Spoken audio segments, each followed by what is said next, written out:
Engineering and Technology in the Department of Instrumentation and Control. Today's our topic is different move function that is used in the PLC programming in the unit number 30, the data handling function. In the last session, we will study about the block format of the move function. Then we have studied about the block transfer function, then table to register, and then the register to table function. And the last, we will study about the different types of shift function that is used in the particular PLC programming. Okay, so using the shift right and shift left, we can easily shift the bit for this particular function. Now,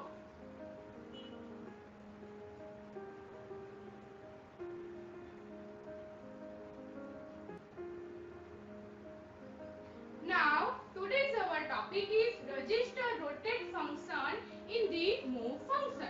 So whenever we rotate the bit for this particular register, that time we have used the register rotate function. So first of all, what is the block format of the register rotate function? So here they will given the block format of the register rotate function. In that we have used the two input IN0021 and IN0022, and we have defined the starting register HR0161, and what is the command of the register rotate? It is RR0210. So whenever we apply the input and the enable pin will be on, my register will be rotated from one register to another register. Here the example is given. If we have to shift or if we have to rotate this 16-bit register to another 16-bit register, that time we have used the register rotate function. We can also use the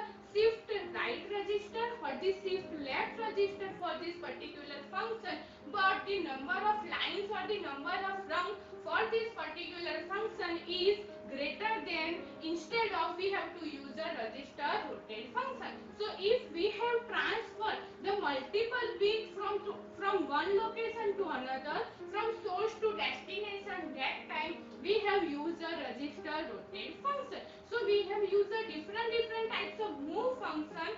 Using this move function, we can easily shift the data from one location to another location. Requirement of the different plant or the system, we can easily shift the data.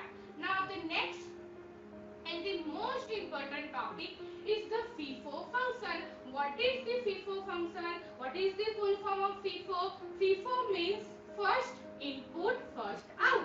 So whenever we shift the data, rotate the data or move the data, we apply the FIFO function. That means whenever data will be transferred, first data in and first data out.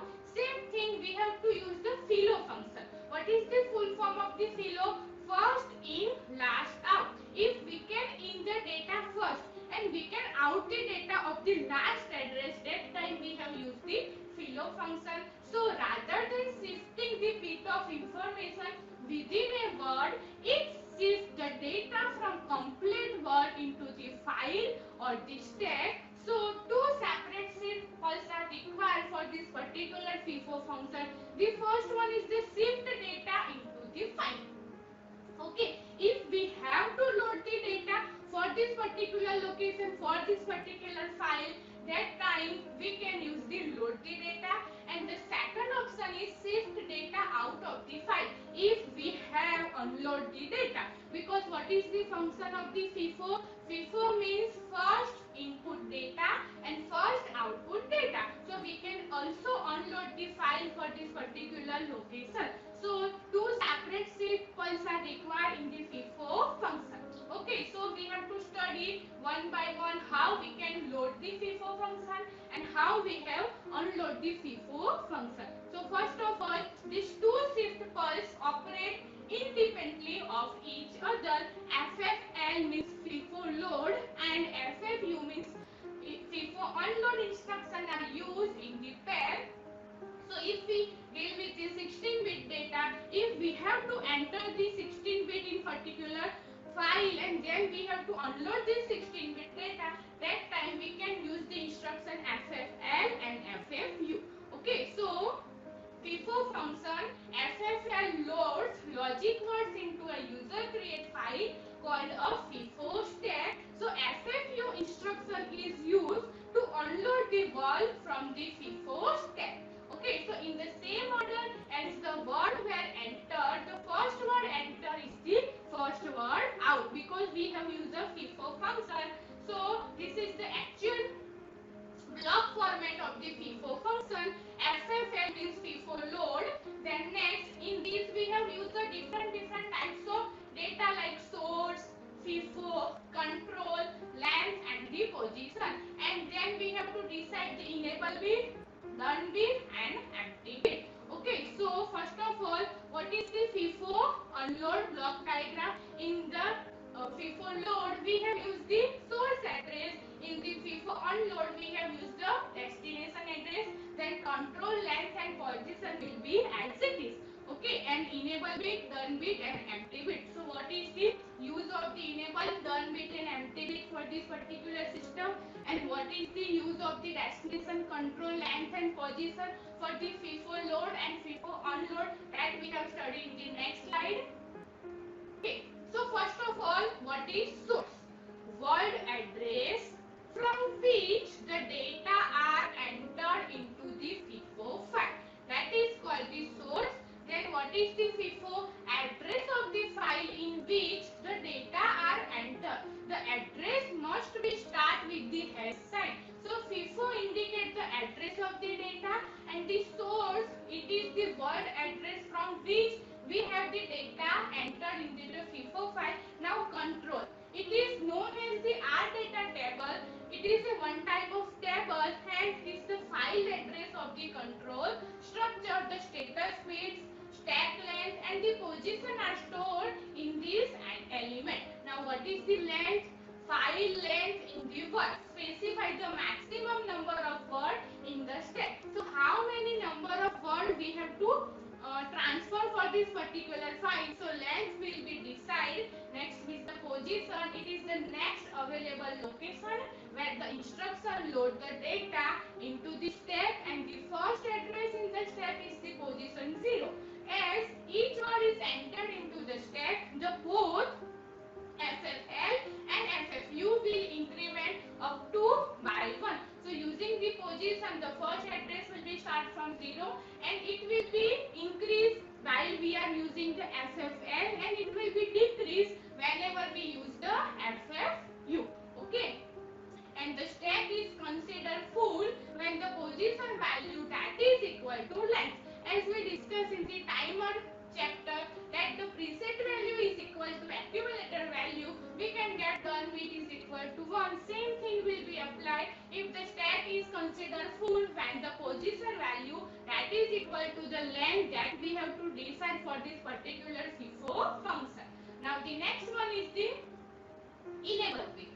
Okay, what is the use of the enable bit? It is set to 1 when the instruction is true. Okay, what is the DN? It is known as the done bit. It is set to 1 when the instruction position equal to the length. That means if the position is equal to length, that time done bit will be 1. In whole program, done bit will be 1 at a one time. And when the done bit set to the FIFO is full and does not accept now more than one data. Now the also data in the FIFO file are not overwritten when the instruction goes from false to true. So done bit indicates that now FIFO file is full and we cannot upload more data for this particular file. Now the third one is the EM. It is known as the empty bit. It is set to 1 when all the data have unloaded from the FIFO file, and it is indicated that now my FIFO file is empty, so you can load the data from this particular location. Okay, now this is the block format of the FIFO load. We have decided the source and 7XAM10. Then always FIFO indicate in the hash file, hash and 7XAM12. Then the control is always indicate in the R table, R6XAM0. Then we have to decide the length 10, and up to now the position is at 8. Okay, and this is the diagram of the FIFO unload. same thing will be done, but here we have to write the destination instead of source, and we have to use a FIFO unload file. Okay. Now the next one is the FAL, file arithmetic and the logic instruction. So the format of the FAL is file arithmetic and logic, control, length, position, mode, extension and the expression. So whatever arithmetic function that is used for this particular file, that time we have to use the FAL instead of the FIFO. Okay. Now some another command is used for this FIFO function. The first one is the ONS. It is related to the data handling function. It is often used when the push button input which is subjected to the contact bounds. When the input goes from false to true, ONS turns the rung on for the on scan. The ONS output stay on until the input goes from false to true. So whenever input is energized or input become true, that time ONS will be on. Okay, so the ONS output going from true to false has no effect on the output. The next one is the clear, CLR.